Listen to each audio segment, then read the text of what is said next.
அனுமன் ஒரு நித்திய பிரம்மச்சாரின்னு நமக்கு தெரியும். ஆனா அவருக்கு ஒரு மகன் இருக்கார்னு சொன்னா நம்புவீங்களா? ஆம், லங்கையை எரித்த பிறகு கடும் வெப்பத்தால் அனுமனின் உடலில் வழிந்த ஒரு துளி வியர்வை கடலில் விழுந்தது. அதை மகரம் என்ற ஒரு மீன் விழுங்கியது. அந்த மீனின் வயிற்றில் இருந்து பிறந்தவர்தான் அனுமனின் மகன் மகரத்வஜன்.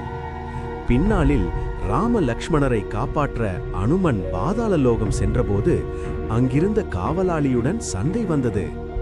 யார் நீ என்று அனுமன் கேட்க, நான் அனுமனின் மகன் மகரத்வஜன் என்று அவன் சொன்னான். அதிர்ந்து போன அனுமன் தியானத்தில் உண்மையை உணர்ந்து தன் மகனை வாரி அணைத்துக் கொண்டார். இன்றும் குஜராத்தில் மகரத்வஜனுக்கு கோவில் உள்ளது. இந்த விஷயம் உங்களுக்கு புதுசுனா ஒரு லைக் போடுங்க. இதே மாதிரி பல ரகசியங்களை தெரிஞ்சுக்க நம்ம பக்தி பிரவாகம் சேனலை சப்ஸ்கிரைப் பண்ணுங்க.